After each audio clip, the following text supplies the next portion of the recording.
LTN Hour. Let's talk NASCAR with your host, Todd Bailing, co-hosts Brian Schmidt, PJ Noodleman, and producer Dangerous Dan Margetta.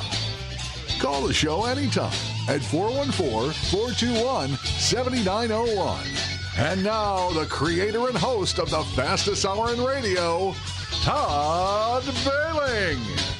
The shortest off-season in all major professional sports is officially over. We're ready for the greatest race there's ever been, the Daytona 500. Hello there. Todd Bailing in Phoenix, Arizona. Two of our foursome are actually in Daytona. Dan and Brian are right outside of the track right now where the weather, apparently there's going to be some weather later, huh? It could be. There's a chance for it. I mean, right now it's perfect. It's beautiful right now. It's going to be like 8 for a high today, and it's cloudy. I'm not to say partly cloudy because there's some sunshine, but a line of storms is probably moving in tonight. They say between 6 and 7 it should start. Should be here before 7 and 8. By moving the start time up, hopefully we should be okay. Okay. Well, that's a beautiful. Yeah, that's the hope. The hope is to get that done. The last thing we want to do is dodge lightning bolts and torrential downpours on our way back to the vehicle. But yeah, we're here. We're right outside section 475 at a table. It's a little windy, some clouds, but hey, it's a lot nicer than it's been in Wisconsin the last couple months.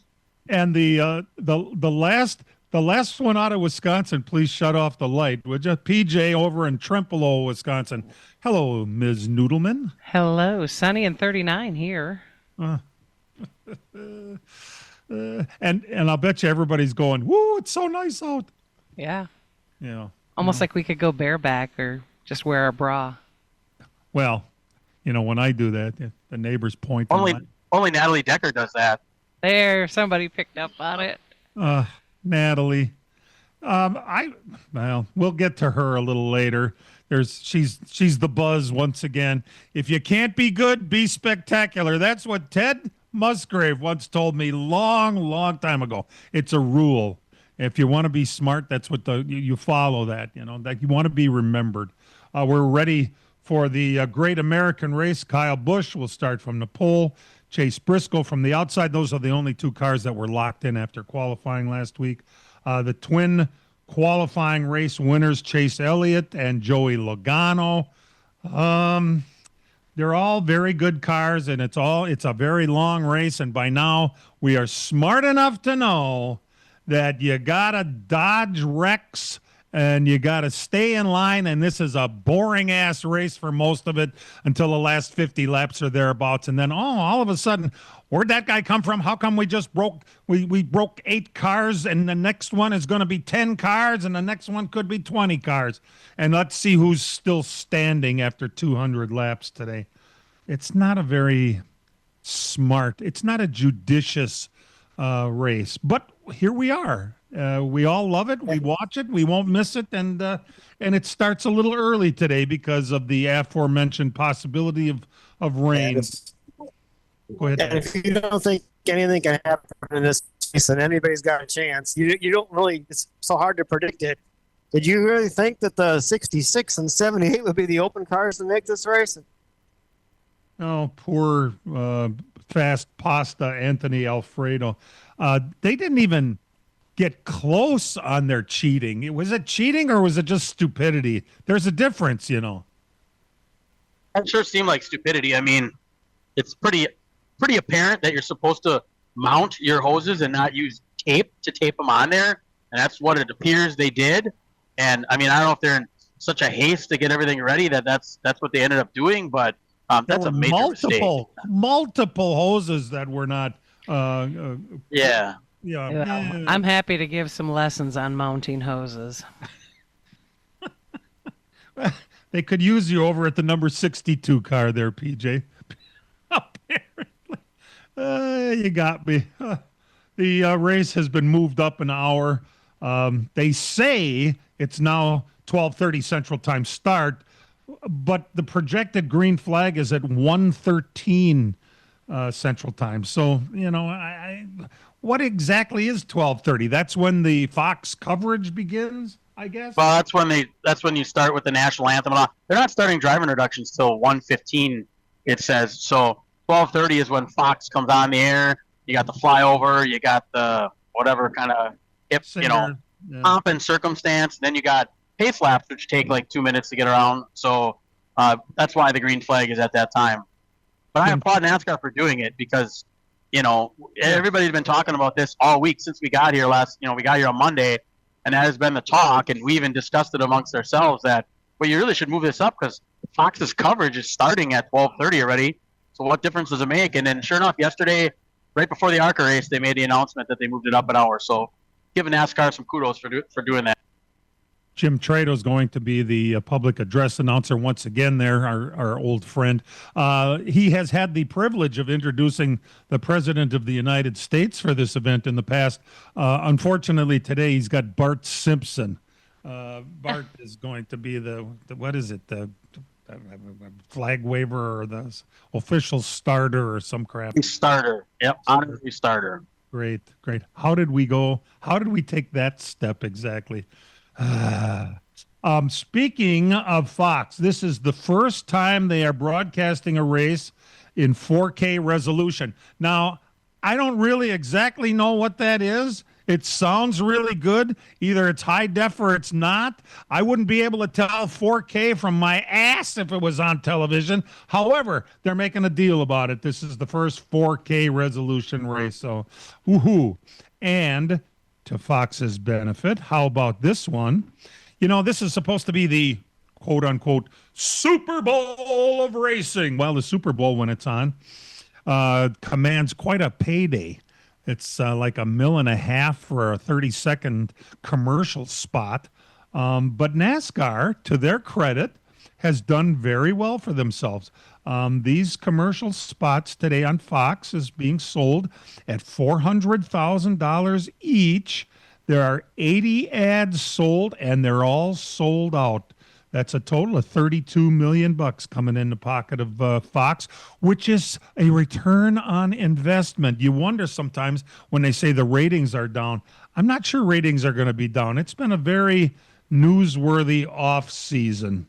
And this actually could have they sold the thing out, right? There's no tickets available anywhere there, are there? That's what they're saying. They're calling it a sellout. I'm sure you can find some resale ones if you want coming in here, but it's officially a sellout. Well, good for them. Good for the sport. We need to kind of lick our wounds and move on from the court battles and all that sort of thing. And suddenly we're around long enough to where I believe Denny Hamlin is probably going to have more fans than he ever had before for what he's had to go through. Well, yes, so true, he did beat NASCAR in the court system. On the other hand, what kind of a price did he have to pay for his losing his dad and having his mom burned real bad? So it's talk about an eventful off season. Can Hamlin put it out of his head and go out there and race his ass off? I think he can, and I think he's going to probably, like I mentioned, have more folks rooting for him than any other time in his career. So it has been quite the week for racing down there, not only at the track where it's been Wednesday, Thursday, Friday, Saturday, Sunday, but of course the boys got down there on Monday and have been running around this week. And we're going to let them tell us a little bit more about their adventures and their take on the whole thing when we come back. We're going to sneak away to a break. We're very glad you're tuned into the Daytona 500 special. Are you kidding me? We're going back racing today. How great is that? We'll be back right after this. As a growing manufacturing company, we needed security solutions. We chose Bonafide because of the services they offer, pricing, and trusted reputation. But it's their outstanding service and support that convinced us we made the right choice with Bonafide. When businesses need security, they contact Bonafide Security Solutions. From locks and alarms to safes and surveillance, we do it all. We are Bonafide. We protect what you value. For your free security survey, call us today or visit bonafidesafe.com. PMF Landscape Supply in West Bend has everything you need with fresh mulch arriving daily, from premium hardwood mulch to hemlock and pine bark to EnviroMulch in red, gold, chocolate brown, and black colors. PMF also has a large variety of decorative stone and granite, as well as field stone, topsoil, and compost. For all your landscaping needs, visit PMF Landscape Supply, 5470 River Road in West Bend. Call 262-338-8800 or visit pmflandscape.com. Friends of racing for many years. PMF Landscape Supply in West Bend. Chimney Mechanics installs and services wood, natural gas, propane, pellet stoves, and chimneys. We service all of Wisconsin, the UP, and Northern Illinois. We repair all brands and all models of fireplaces, no matter where you bought it. We do custom chimney caps, liners, chimney fire repairs, water and stonework, water leak repairs, and replacement dampers. We do new construction and insurance work. No job is too big or too small. ChimneyMechanics.com. That's Chimney Mechanics with an X. Check us out on Facebook.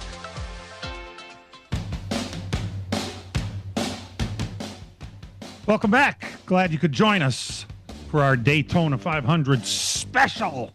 Dan and Brian, like I mentioned, got there Monday. And did you immediately go to races on Monday night? No, Monday night we didn't get in until about 8 o'clock. So we just got in, hung out in Orlando. And then Tuesday morning we made the trek up to New Smyrna for 2 nights of racing up there and saw a, as PJ would call it, a slobber knocker of an event. Oh, yeah. With the Stars National Tour event, that was less than spectacular. Yeah, Gabe Summers actually got hurt in that thing, didn't he? Well, he was shook up a little bit. I mean, that was none of his doing, but, you know, he had probably one of the better cars there for the week. So our Wisconsin guys, him and Derek, had probably 2 of the better cars in the field, but really never had a chance to show for it because Gabe got knocked out. That also had Derek involved in the incident. Derek had to fight his way through the whole rest of the race. To at least get the finish that he had out of it, and Gabe's car was absolutely destroyed.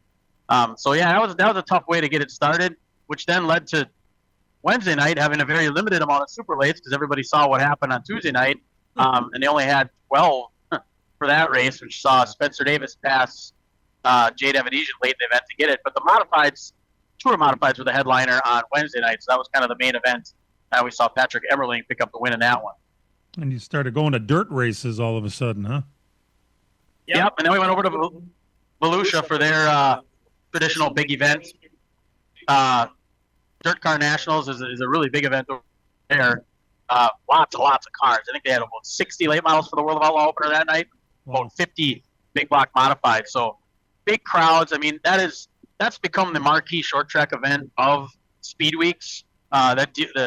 The Volusia thing, and it's every night from, basically Monday all the way through, and the week before even when the World of Outlaw sprint cars are there, it's become a massive event. Hats off to the World Racing Group for everything they do over there, buying that track and turning it into the jewel it is, kind of in the middle of nowhere. I mean, it's about 30 miles west of Daytona Beach. Yeah, but that's not the middle of nowhere. Ocala is the middle of nowhere, and you went there too, didn't you? Yeah, Ocala is actually a pretty big city. It's about an hour, 45-minute drive from Daytona Beach, but you got to go through the Ocala National Forest, and they actually had a big wildfire there on Wednesday. Going through there, they had it out by the time we got there because everything is very dry here. That freeze that they had 2 weeks ago down here has killed everything. If you picture outside of your property in November after we have really hard frost in Wisconsin and your plants just wilt and turn brown, that's what's happening here. I mean, all the grass you see brown and everything, it's all dead because of that hard freeze. It was 22 degrees in Ocala 2 weeks ago. So You're yeah, saying we're going to be paying a lot for oranges. I would guess. Yeah, I didn't go by any orange groves to see what actually happened. But yeah, it's probably not a good thing. But the Ocala Speedway is located on the north side of Ocala. It's a really obscure-looking track. Anybody that's familiar with the old Seymour Tri-Oval that they ran back in the early 2000s, similar to that, only a lot bigger. And the USAC National Sprint Cars were the headliner there. Pretty cool. We got to sit next to Justin Grant's dad, who was there taking in the event, and started talking to him. We got to hear a whole lot about them. He actually won the main event last night there. But pretty cool event. Only the sprint cars and one mod light class were there. Neither one of them ran B main, so a very fast feature event allowed us to watch that race. And we literally got to drive by the same highway that Volusia is on to get back to Daytona Beach. So as we're coming back, we looked up and they hadn't run the features yet at Volusia. So as we got to the track in Volusia, we pulled in, shockingly found a parking spot with a full house like that, walked in as the green flag was flying for the late model feature event. So that worked out really good. Oh my God. Two tracks in one night, 2 features. Which was the better show? Oh, that's really hard to pick. I mean, the non-wing sprint cars are about as good as it gets, but then again, dirt late models at Volusia are awesome as well. So, I mean, you really couldn't pick either one of those. 2 different styles of racing, but equally as great. Well, it sounds like you guys had a action-packed week. Now, had I been there with you, I probably wouldn't have done all those. I probably would have spent a little more time socializing at some of those beach bars myself. That's a lot of running. So, and besides, a lot of those places put the races on TV, and what the hell? You might as well just watch it here, right?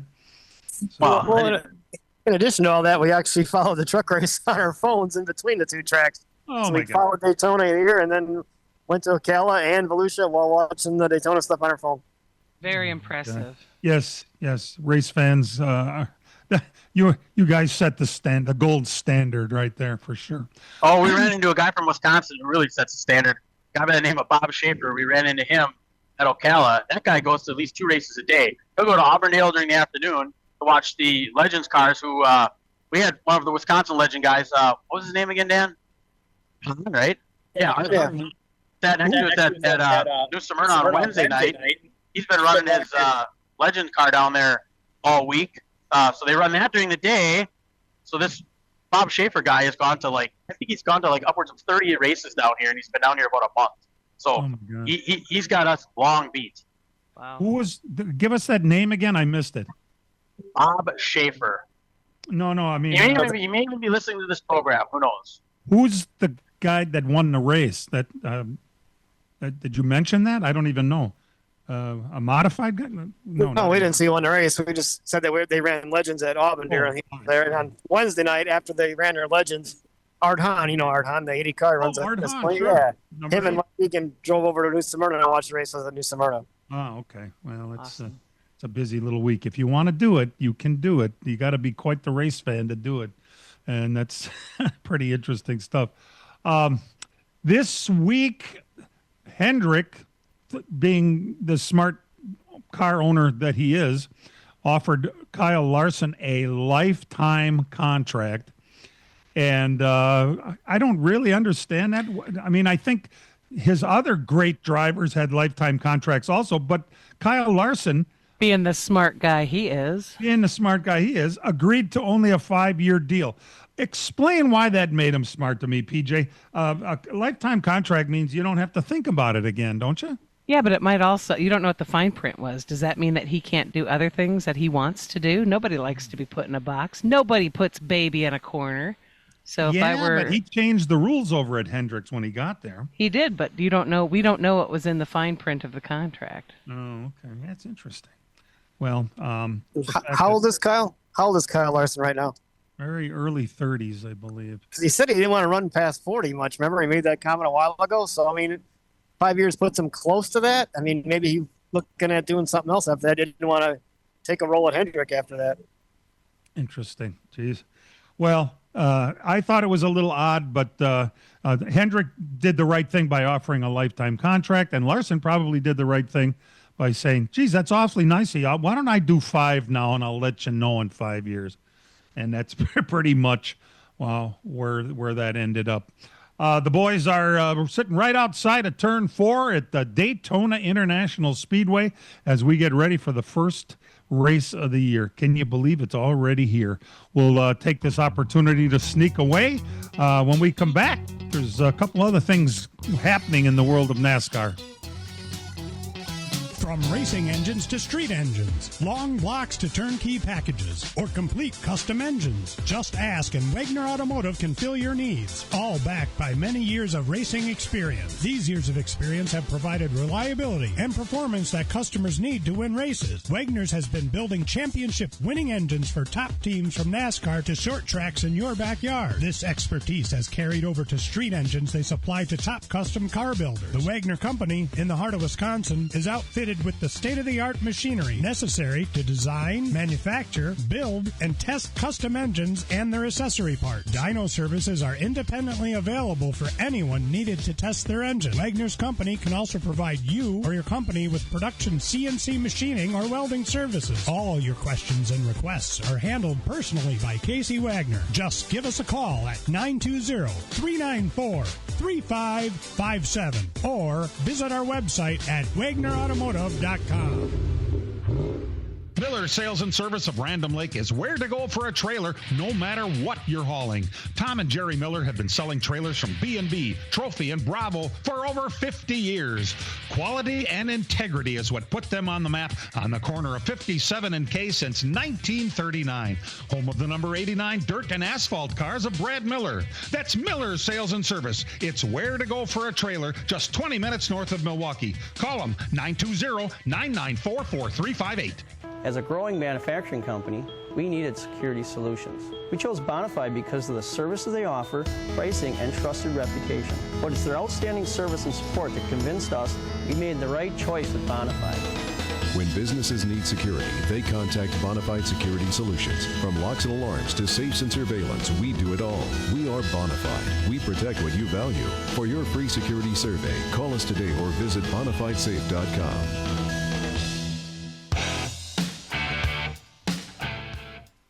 Tony Stewart ran the truck race on Friday night, and I got to tell you, it's pretty cool having him back, even if it's on a limited basis. He didn't really. I didn't know what to make of it. Did we think that he's going to do this again? PJ, I know you watched it like I did. Those guys were busy, running at doing short tracks, but he for one, he's extremely entertaining guy.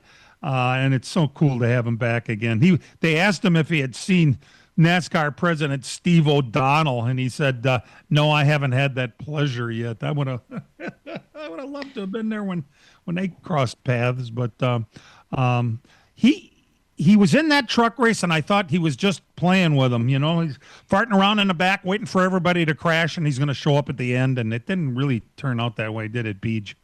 No, it didn't. I feel kind of bad for him, but I don't know what you could expect because it's Dodge's return. He's just jumping in, hasn't really built any kind of rapport really with the entire team, and and you're out there with a bunch of guys that like to run like a bunch of slobber knockers, and it's tough to survive that, honestly. I mean, and it's not even the young kids.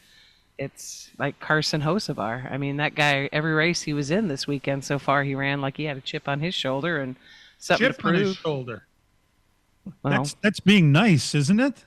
Well, that's right. I can cuss now, can't I? Yes, you can. He ran like an asshole.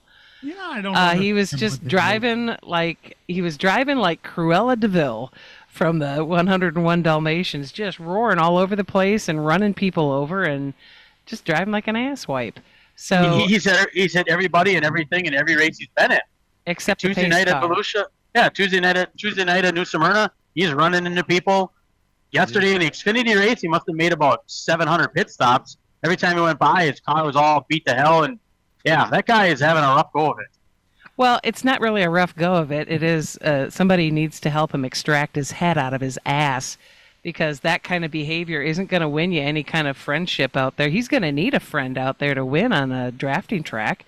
I don't know who would want to draft with him after seeing his performance during the truck and the O'Reilly Series race.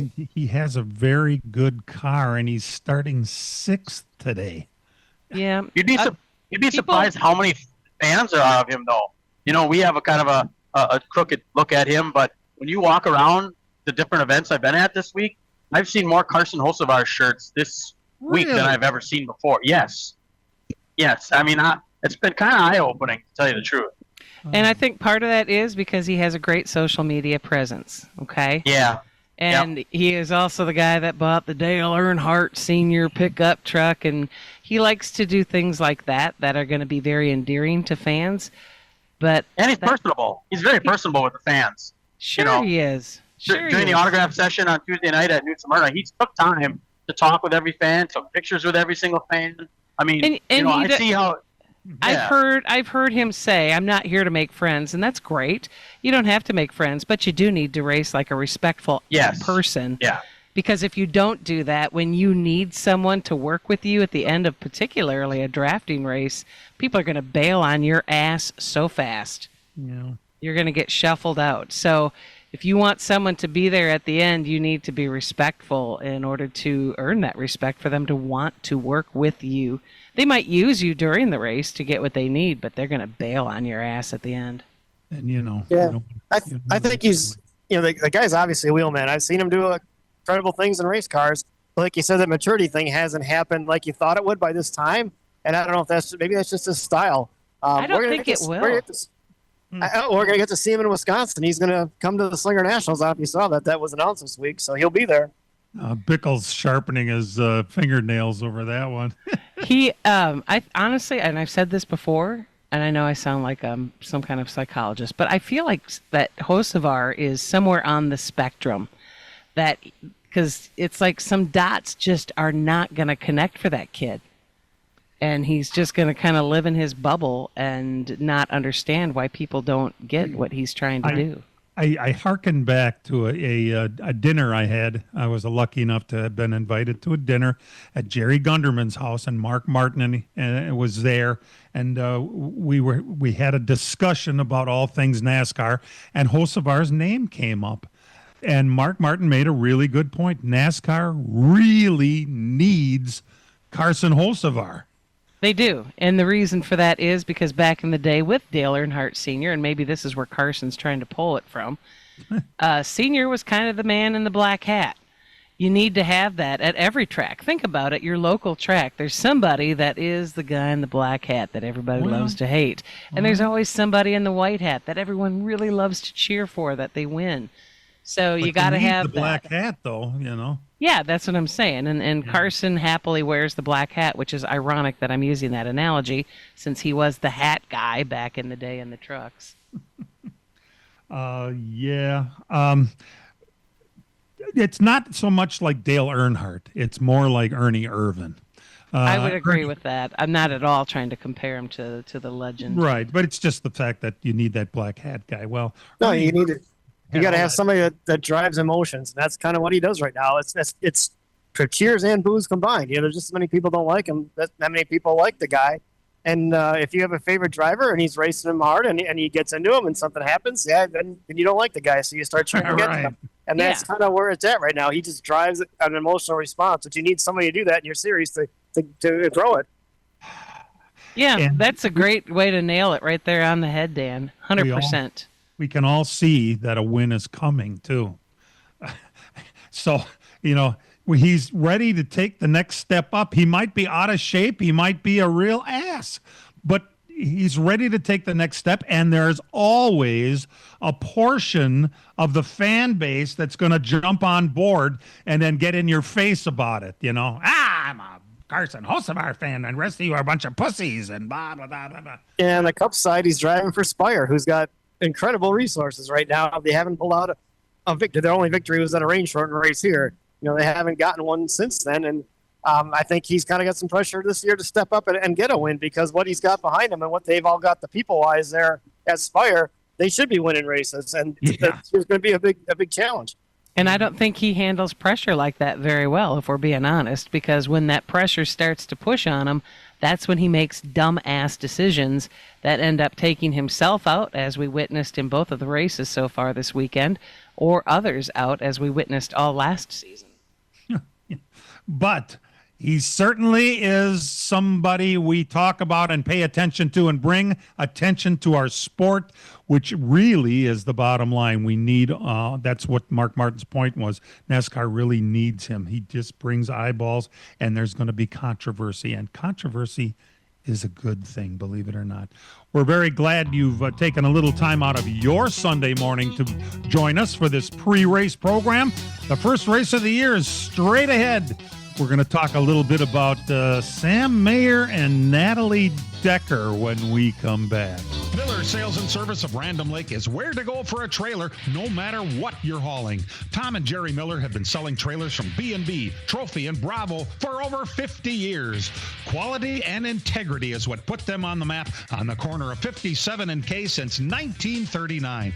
Home of the number 89 dirt and asphalt cars of Brad Miller. That's Miller Sales and Service. It's where to go for a trailer, just 20 minutes north of Milwaukee. Call them 920-994-4358. PMF Landscape Supply in West Bend has everything you need with fresh mulch arriving daily. From premium hardwood mulch to hemlock and pine bark to EnviroMulch in red, gold, chocolate brown, and black colors. PMF also has a large variety of decorative stone and granite, as well as field stone, topsoil, and compost. For all your landscaping needs, visit PMF Landscape Supply, 5470 River Road in West Bend. Call 262-338-8800 or visit PMFlandscape.com. Friends of racing for many years. PMF Landscape Supply in West Bend. Chimney Mechanics installs and services wood, natural gas, propane, pellet stoves, and chimneys. We service all of Wisconsin, the UP, and Northern Illinois. We repair all brands and all models of fireplaces, no matter where you bought it. We do custom chimney caps, liners, chimney fire repairs, water and stonework, water leak repairs, and replacement dampers. We do new construction and insurance work. No job is too big or too small. ChimneyMechanics.com. That's Chimney Mechanics with an X. Check us out on Facebook.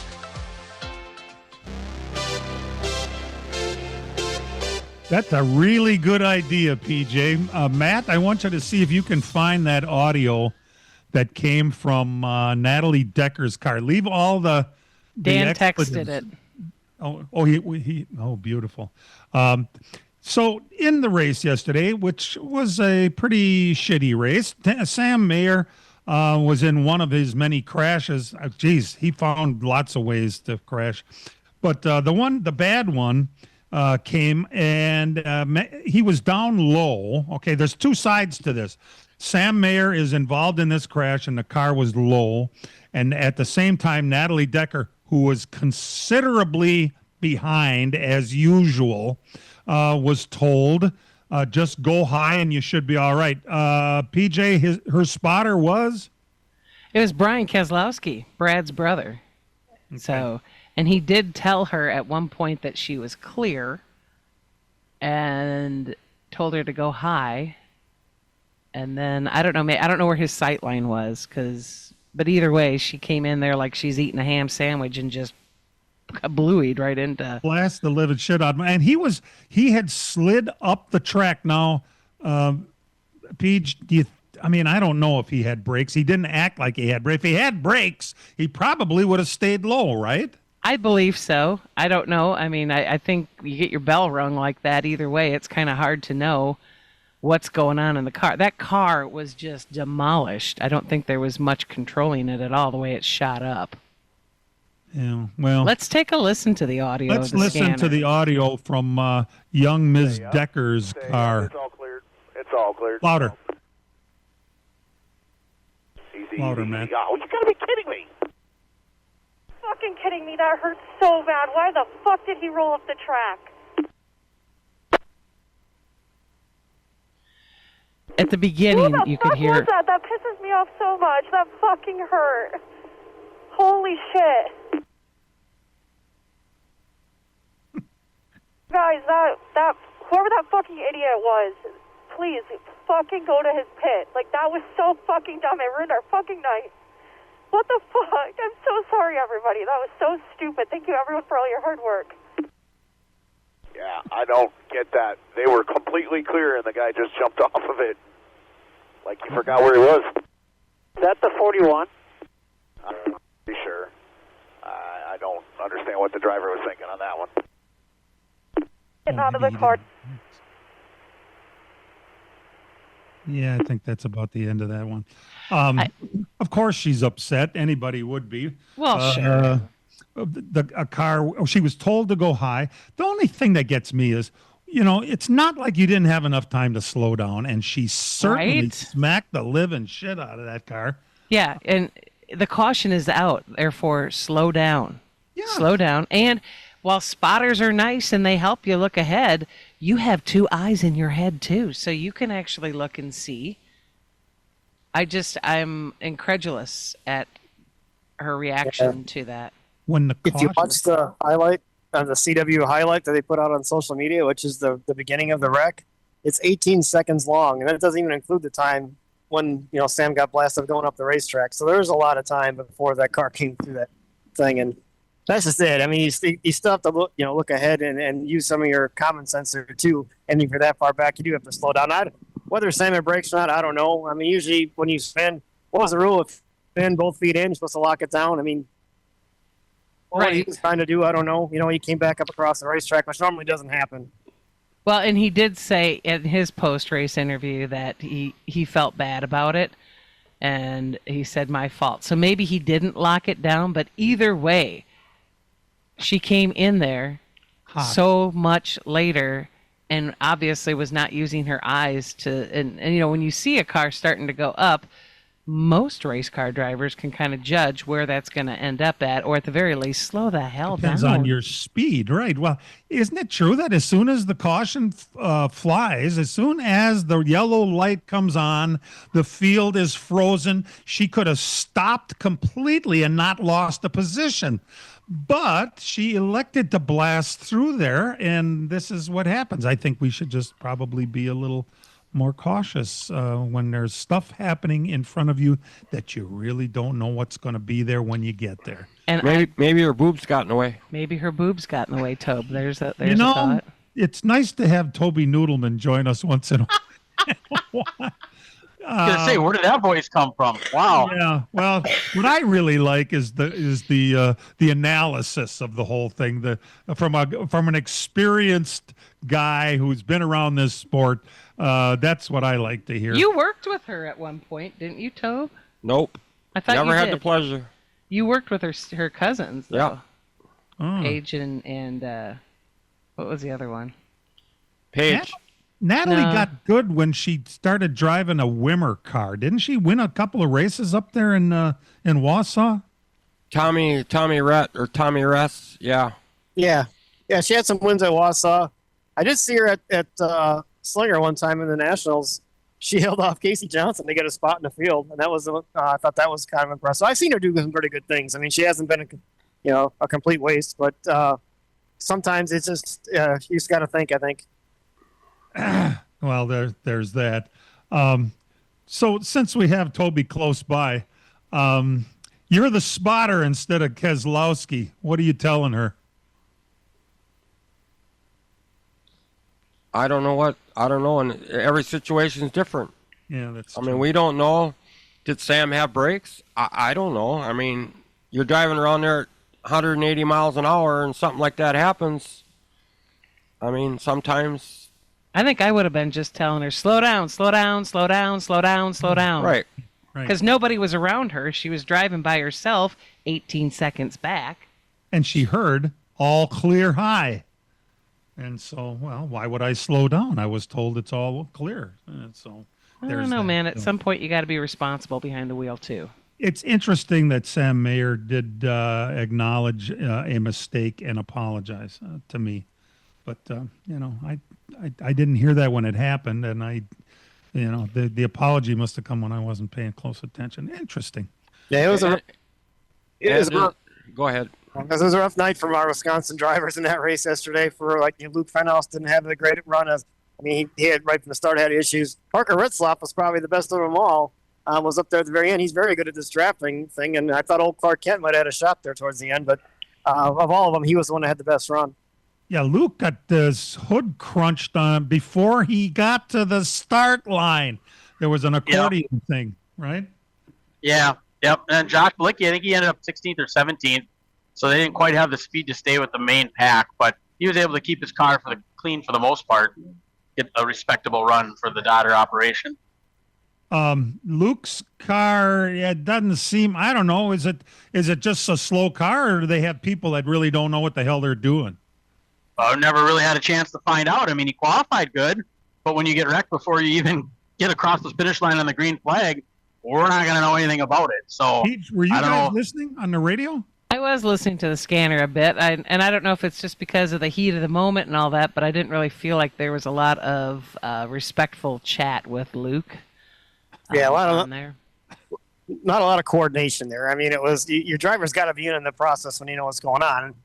They had damage. Do we pit? Do we not pit? You got to tell the guy what he's got to do. And what he'd ask is pretty much, well, be quiet and we'll tell you what to do when we tell you. Well, that's not how you really do this. You got to have the driver's got to be part of this deal because he's the one behind the seat and has to know what to do.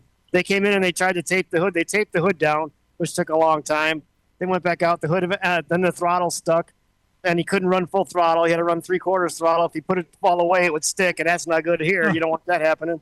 And eventually the hood flew off, and that way it was sitting in turn one for a while. That was right before the end of the first stage. So, I mean, it was just kind of a snowballing effect where it just didn't go right from the start. Oh, boy.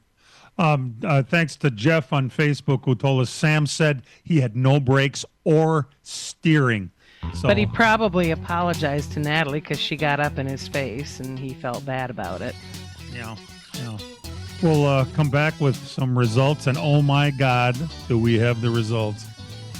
As a growing manufacturing company, we needed security solutions. We chose Bonafide because of the services they offer, pricing, and trusted reputation. But it's their outstanding service and support that convinced us we made the right choice with Bonafide.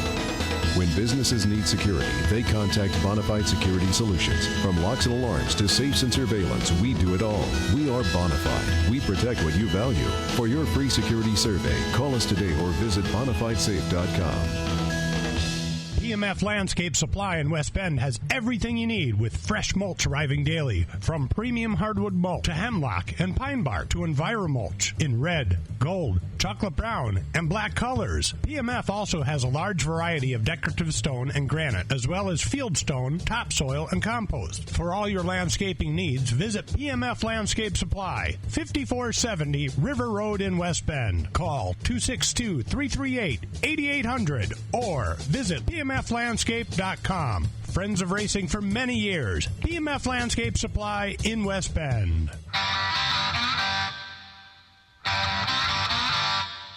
And now the LTN Hour presents Dirt on the Dirt with Brian Schmidt. Yes, another very busy week of dirt racing across the state of Florida. We'll start Monday night, Barberville, Florida, Volusia Speedway Park. For the Dirt Car Nationals, the USAC Amsoil National Sprint Cars made their first of two appearances there. Logan Seavey grabbed the Monday night feature win. $7,000 to win for the UMP late models. That went to Brandon Overton. Tuesday night, back at Barberville, Florida's Volusia Speedway Park for another night of Dirt Car Nationals. In the Amsoil USAC National Sprint Car feature win, Jake Swanson grabbed that win for the UMP late models. $7,000 to win. That went to Hudson O'Neill. Wednesday night, the USAC Sprint Cars moved over to Ocala, Florida's Ocala Speedway. And Trey Osborne, the rookie, who has a very small budget team. I mean, you want to see a small budget team. I talked to them a little bit on Friday night. It's just him and one other guy that are out on the road doing this stuff. Don't even plan on running the full series, but he grabbed the feature win Wednesday night, so that was really big for him. Volusia on Wednesday night, three $5,000 to win UMP late model feature winners. Michael Leach, Nick Hoffman, and Tyler Erb were those winners. Big Block Modifieds also came in, and what a feel-good story this was. Stuart Friesen, back in the Modified only, I think that's second race back, picked up the big feature win Wednesday night. Yeah, really cool to see him get a win there. Thursday night at Ocala, the USAC Amsoil National Sprint Cars, Logan Seavey grabbed the win there. Also Thursday night, we were at Volusia Speedway Park as the World of Outlaw Late Model Series kicked back into their season, $12,000 to win. Nick Hoffman, talk about a guy who looks to be on a tear to start the season. Now, Florida isn't usually a really good indicator of what the rest of the season is like because the tracks are so different here, but boy, is he fast lately, and Nick Hoffman grabbed the win on Thursday night. Super Big Block Modifieds, Matt Williamson grabbed the win there. Friday night, we went over to Ocala for the USAC Amsoil National Sprint Cars, and Chase Stockton held off the defending champion to pick up the feature win there, and a very entertaining feature for those cars. Over at Volusia, we made it back in time for the feature there, $12,000 to win. Nick Hoffman made it 3 for 3 because he won the feature on Wednesday night. 3 features in a row, picking up the win on Friday night at Volusia. In the Big Block Modifieds, Matt Williamson made it 2 in a row there. Finally, last night, the final night of racing down here for the week for the USAC National Sprint Cars at Ocala. The Winter Dirt Games, $10,000 to win. Justin Grant picked up the finale there last night. And at Volusia Speedway Park, the finale, 50 laps for the World of Outlaw Late Models, $20,000 to win. Brandon Shepard actually passed Nick Hoffman to pick up the win. It's been a while since Brandon Shepard's won a race in that Rocket 1 House car. He picked up the win there. In the 50-lap Super Dirt Car Series Big Block Modifieds, Lightning Larry White grabbed the win there, and that is everything for here. But Speed Weeks is not over. Really weird schedule they have for the dirt late models this year. This coming weekend, Friday and Saturday, the World of All late models will be down to Kingston, Florida, the Henry County Speedway for a 2-day show there. And the Lucas Oil guys will go over to Lake City for the start their Speed Weeks up at the Alltech Raceway, and they'll go on for the next 3 weeks. So still a lot of racing that you can catch on Flow and Dirt Vision going forward. That is everything for this week. All right, on to the asphalt side of things. The World Series of Asphalt was at New Smyrna Speedway last Sunday. It continued on. The Pro Late Model winner was Rafael Lassard. Jaden Johnson was 23rd, had some issues in that race. Of course, he's from Wisconsin. 602 Modifieds winner was Paulie Hartwig III.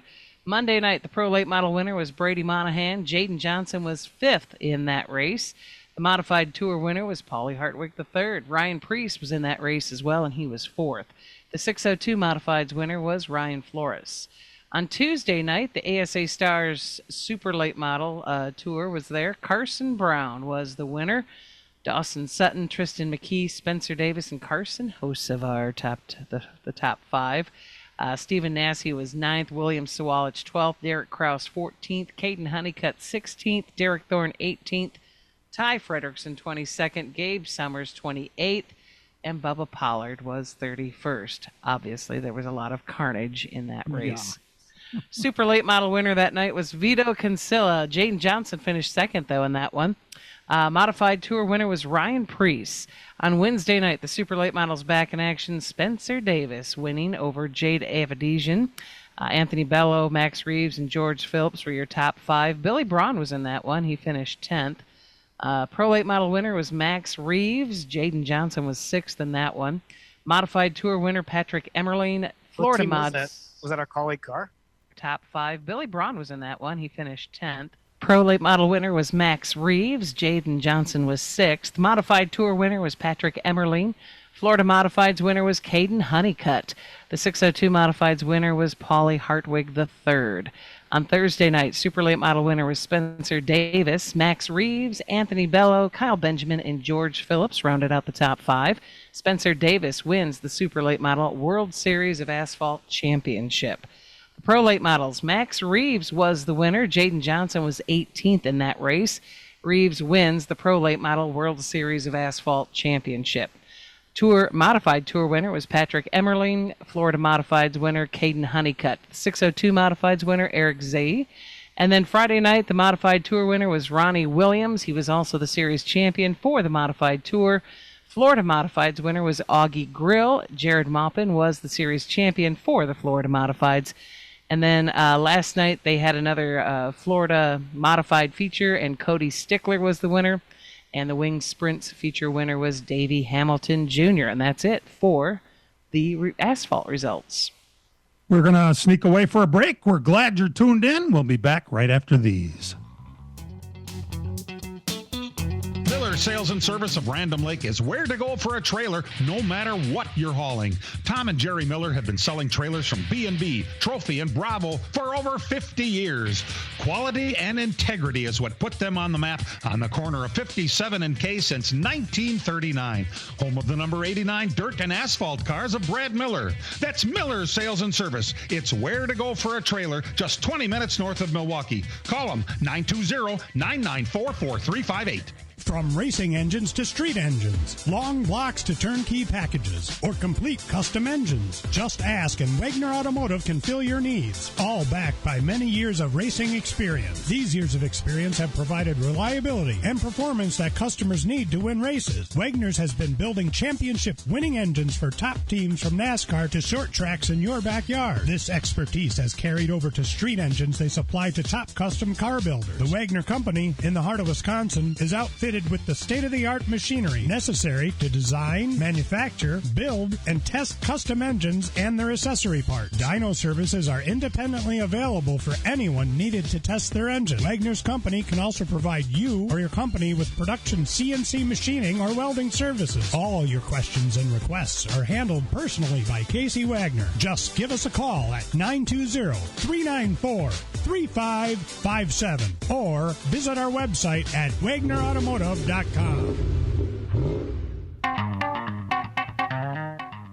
Welcome back to the program. Thanks for joining us. I want you to keep in mind, let me clear my throat there. This Wednesday, it will be 25 years since Dale Earnhardt lost his life. They did a pretty nice program about we've lost Dale Earnhardt. It was on after the Twins the other night. It didn't really break any ground or anything, but it kind of said how the sport has advanced since that terrible day back in '01. So keep it in mind on this coming Wednesday that it's been that long already. It's kind of hard to believe. Minnie Tyrell, the kid that won the contest, he Dan, I'm not sure exactly how that worked, but he had to run the ARCA race before he could run the truck race, except for one thing. The ARCA race was the day after the truck race. WTF? Yeah, it's a little weird. I mean, you have to get approved before we can run in the top 3 NASCAR series. So to do that, you usually have to run an ARCA race. You got to practice an ARCA car and, I guess, qualify it. I guess that counted, and I let him do it. It's just weird that you had to enter him in the ARCA race, even though that race was after when the truck race was. I mean, it doesn't make much sense. That's kind of how we sort of knew who won that race for the seat, because he showed up on the ARCA entry list, and none of the other guys did. You kind of could figure it out. Also, if you remember the traditional schedule that Speed Week's always had, ARCA was always here the week before. So that's where I think this system, if you want to call it, came into play. ARCA would always run on the Saturday before the Bud Shootout. So ARCA would practice on that Friday, qualify, and then they'd race on that Saturday. So you got your feet wet on the week before the trucks came into town. So, and I don't think they've ever pivoted from that since, I believe this is the 5th year now that we haven't had the Clash at Daytona. So that's probably why. And in a really odd set of circumstances, Minnie Tyrell is now committed to Dodge. And of course, there are no Dodges in the ARCA series. So he ran a Chevrolet that was sponsored by Ram Trucks. Now that makes perfect sense. So it's just sometimes that kind of stuff happens, and it certainly happened here. Also, Jimmy Johnson announced, this isn't even that big of a deal as far as I'm concerned, that his last Cup race will be 1 year from today when he runs next year's Daytona 500. Does anybody think that that's a deal? I don't know if that is a deal. He's going to run a couple races this year, including San Diego, right, Dan? Yeah, he's scheduled for the San Diego race, and then so it's this race, the Daytona 500, San Diego race, and then next year's Daytona 500 are his last 3 Cup starts. I guess it's news because he's a Hall of Famer. I mean, obviously he's 7-time champion, so it's big news that he's not going to run any more Cup races. He did, however, say anything about the O'Reilly series or the Truck series, so he may see him in some starts there. Definitely no Cup after that and no IndyCar, he said. By the way, they had a happy hour yesterday. Only 18 cars took place in happy hour that showed up. The top 5 were all Fords, which makes me think it was all Fords in a happy hour. But Jimmy Johnson was the slowest in happy hour yesterday. So, by the way, the fastest single car runs. Jimmy Johnson did no drafting runs yesterday during happy hour. That's why his speeds were that slow. Okay, that makes sense. By the way, the best 10-lap average in happy hour was Brad Keselowski, which you might take into consideration as we make our picks for this Daytona 500. I'm not jumping out on some fancy underdog here. I think Chase Briscoe is ready to win the 500. He certainly has a car that's capable. He has to avoid all the BS all race long. I'm taking the 19 car. Dan, who are you looking at? I'm going to go with Kyle Larson, and I don't really have a good reason why, other than the fact that he's been close all these years, and maybe it's his time. He didn't practice much. If anything, practice-wise, I would say the Roush Fords and the Penske Fords worked together all the time. I mean, you couldn't. The 12 and the 22 were always together every time they're on the racetrack. They haven't worked with anybody else. Chase Elliott was the only Hendrick car to jump up there with it. He was by himself. I'm going to go with just Kyle Larson just because it's Daytona and I can. And he's got to win it eventually, right? All right, Brian? Scan the T-shirts that are all around me here. I see Ross Chastain. I see Larson, Laney, Chase Elliott. Oh, wait. There's a 77 hat with a 77 shirt. Yeah, he's become popular, believe it or not. I'm going to go with Carson Osavar. The biggest win of his career. PJ's got to love that. Yeah, we all do. All right, PJ. Todd, then you could announce the Daytona 500 winners at Slinger later this year. Wouldn't that be pretty cool? Yeah, awesome. I'll tell Bickle right now. PJ, you're going to give us 2 picks because I assume Toby's so close He's by still there. here. I'm going to actually continue to wipe the vomit from the corners of my mouth after Brian's pick. I'll let Toby go first. Tobe, who you got for the Daytona 500? Chris Butcher. Chris Busher for Tobes. What a surprise. I know, and I'm going to surprise Speaking you of with mine. surprises, who you taking? Taking Ryan Blaney. I think he's going to get her done.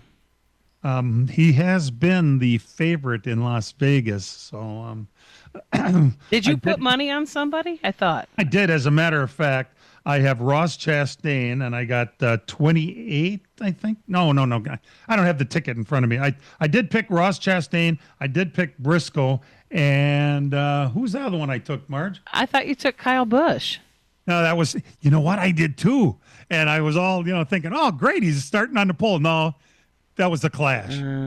Dan, who did you put money on? I have Kyle Larson at 18-1, and I have Connor Zilish at 50-1 to pull a Trevor Bayne upset and become the youngest winner of the Daytona 500. We'll see. Wow. I did get 28-1 on Chastain. And I also got 28-1 on Michael McDowell.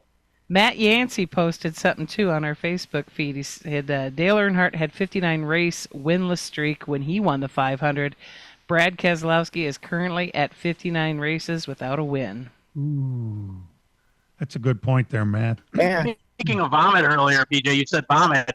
Yesterday's Xfinity race, Austin Hill. I will say a lot of races I've gone to at Daytona here, that's one of the first times I've seen one particular car so much better than everybody else's that nobody could do anything with them. That was that guy, of course, because I've seen him win here now 3 or 4 times in a row. But, I mean, nobody could pass the guy.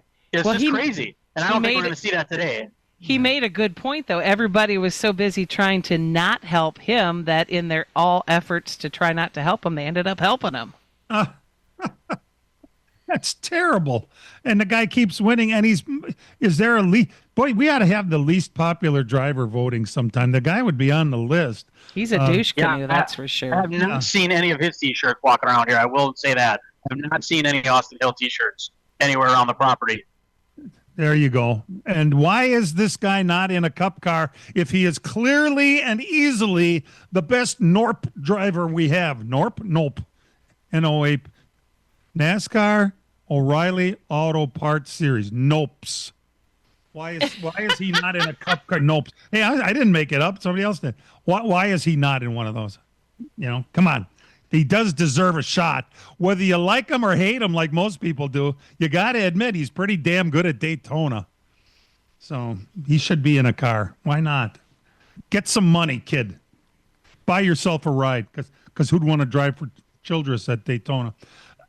Well, we appreciate the fact that everyone has tuned into this program, and we're getting the season underway. It's Atlanta next week, by the way. It's right from one to the next. A couple of speedway races to get the season started. That's what we like to see. All right. Well, let's do this for you since you're tuned in, and we appreciate everybody for making it through our technical difficulties too. Real race cars have doors, even if they do climb in through the windows. Let's Talk NASCAR is produced and directed by Dangerous Dan Margetta. Our engineer is Matt Losey, who earned his pay today. For all of us involved with the program, we do appreciate the fact you tune in every Sunday morning, and we'll talk to you next week, everybody. This program has come to you live from multiple locations. Any and all comments expressed on this show do not necessarily express the opinions of this station, its employees, or advertisers. Your comments are always welcome at mail@ltnradionetwork.com. Find us at facebook.com/LTN Radio Network. And thank you for your support since 1985. Tune in again next Sunday morning at 10 a.m. Central Time for the LTN Hour on the LTN Radio Network.